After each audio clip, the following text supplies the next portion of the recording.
ألا إن أولياء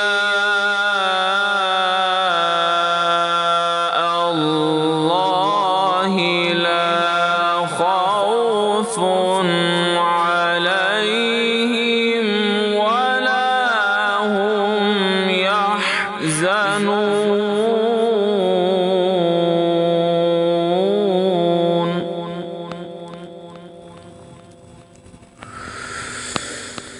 الذين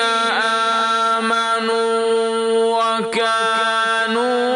يتقون